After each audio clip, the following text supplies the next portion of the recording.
There's a guy I follow on Instagram named Dave Adamson, and he has this phrase I really like. He said that we're often eager to follow in the steps of Jesus as Christians, but not always as eager to follow in the stops of Jesus.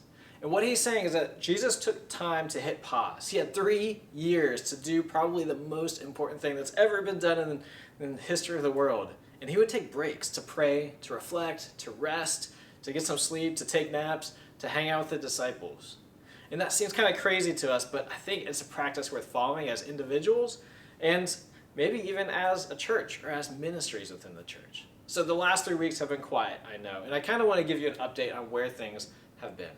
So for me, it's been a time of vacation. I got to take the longest trip I've ever done with my family because no summer trips this year. And the other thing I did was I spent some time to reflect on a book I've been reading called Canoeing the Mountains by Todd Bolsinger.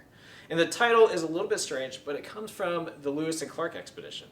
They were tasked by President Jefferson to find a water route to the Pacific Ocean. Now, if you know anything about the geography of America, you know that this is a tough thing to do because of a little thing called the Rocky Mountains. And Bolsinger talks in his book about that moment where they got to the end of the river they had been canoeing up and realized we either have to turn back or we have to become mountaineers. Now, Todd was talking about a moment in kind of the life of the church a few years ago, but I think this applies for where we are right now because we're off the edge of the map. We're beyond the point where we know what to do. And let's be honest, every couple days, everything changes for us as new orders from governments or new policies from schools come out. And it's a little bit frustrating.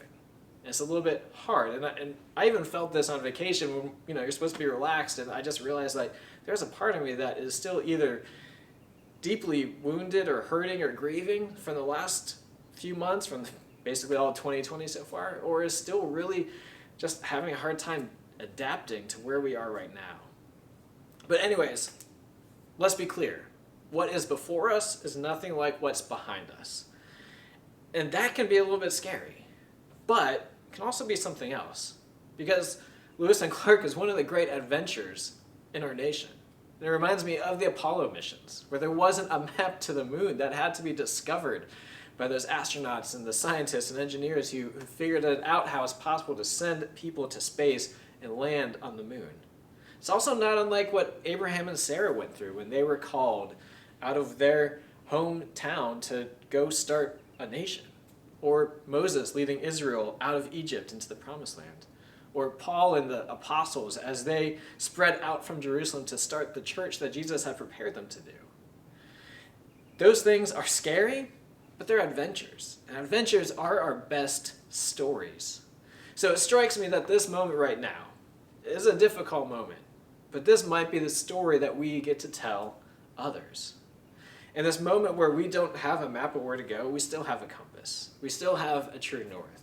And for me, for us as a ministry, that true north is that the best way for the teenagers in our care, the teenagers that we promise to show them how to guide and nurture them as they love and follow Jesus, the best way that we can do that is by putting them into safe, comfortable relationships with adults here at DCPC who know and love God too.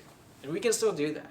We may not know exactly how it's going to look like this fall or this spring or this winter, and it might change 100 times before next week, but that's our true north.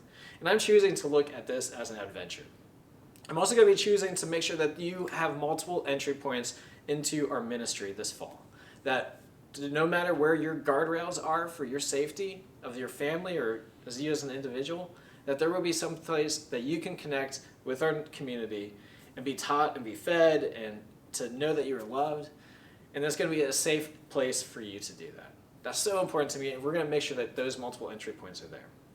One of the ways that you can help make this possible is by taking the survey that will be at the bottom of this email or on dcpcyouth.org, just to help us know what you're thinking, for what your family is ready to do and not ready to do. Because, again, there's no map, and we're making it up as we go, just like Lewis and Clark. And we can't keep doing what we were doing, and we're going to try something new. We're going to look at this as an adventure, and I'm excited to be going on this adventure for you. Because like we said, the best adventures make the best stories. And I think this is going to be a story that a couple hundred years from now, the church is going to be telling about itself. about how we pivoted, about how we found new things, about how we embraced technology and each other in new ways. And that came to a new way of being the church. We're still the church that Christ founded 2,000 years ago, but we look different because we have to adapt, because we are on the adventure God is calling us to go on right now. Thanks for watching. We'll see you soon.